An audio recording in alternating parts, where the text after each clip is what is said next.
All right, so I guess the topic on everybody's mind is this letter and the response from the Sure. CCPOA. In the best way to just have you describe it, why has your office decided not to prosecute misdemeanors when attached to felonies? Just because it's more efficient that way. They've typically gotten dismissed on the back end, right? Somebody languishes in jail or sits in jail awaiting a trial, sometimes on a very high felony. And so whenever they get a huge amount of time in prison, well then if they have 3 or 4 misdemeanors, we dismiss them in lieu of that because they've taken a deal or they've been sentenced to that, and because they've been in jail 300 days, so it eats it up anyways. So now what we're trying to do is just get it on the front end, so that way officers don't have to bring us 5 different cases, or 5 different secretaries don't have to compile those cases, 5 different lawyers don't have to look at them, and so it just makes sense from our perspective. I know I'm playing catch up on this, but I know last week we ran a story with the CCPD talking about they had some concerns about this.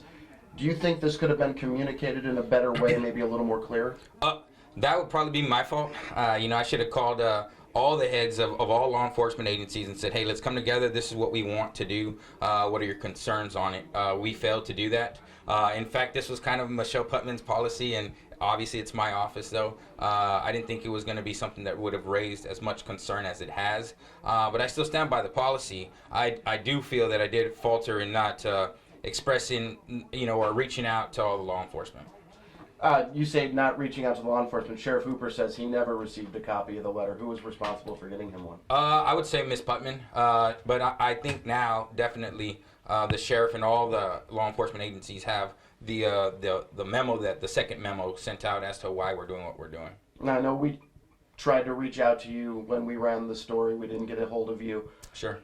Why choose to deliver news like this via social media rather than the traditional interview? I'll be honest, we're talking here probably for a couple of minutes. I'll get aired maybe 5 seconds, 10 seconds. The whole interview that we're doing right now won't get aired. I feel that way, and on social media, anyone can like it, share it, and they get to hear the entire interview, not just snips and pieces. And that happens all the time. And I'll be like, I said some good stuff, but they never aired it. And so now, I have that opportunity, and I take full advantage of it.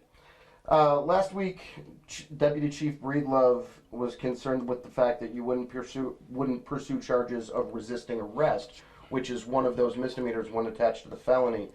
Would you, is that something that you would possibly revisit? What are your response to his concerns?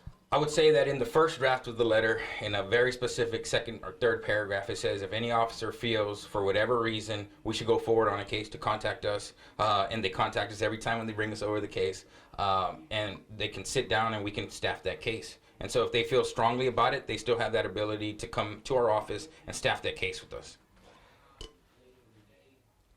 The CCPOA issued a response saying the public's interest in safety and the safety of PD should be paramount to the chief prosecutor in our county. What is your response to that statement? I respect all law enforcement, and so I just won't comment on how the POA feels about me. I wish they respected me the same way I do them.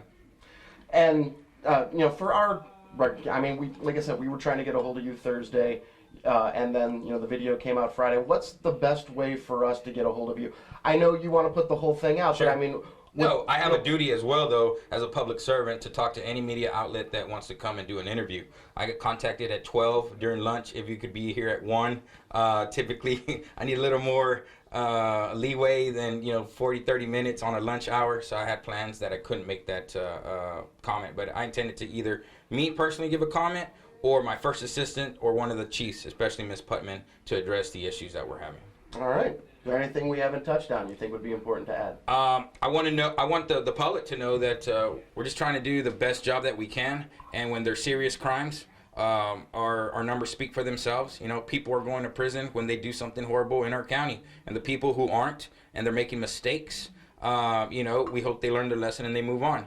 And for anyone to think we're not going forward on misdemeanors is just flat out wrong. If you commit a misdemeanor, that case is getting prosecuted. It's when you commit a misdemeanor while committing a felony, it's just redundant sometimes, and it's not cost effective, and it's not efficient. You talk about the lack of efficiency as far as the office goes, but does this also help with efficiency in court? I would say you have to think about it. If you have 5 files, it's going to go 5 dockets, 5 cases, 5 defense attorneys who could be court appointed, 5 different everything. And so we can reduce that to 1. I mean, we looked at it as almost 80% reduction in physical activity for our office, generating files, working those files, and when it can be just 1. All right, perfect. Thank you very much. Appreciate your time.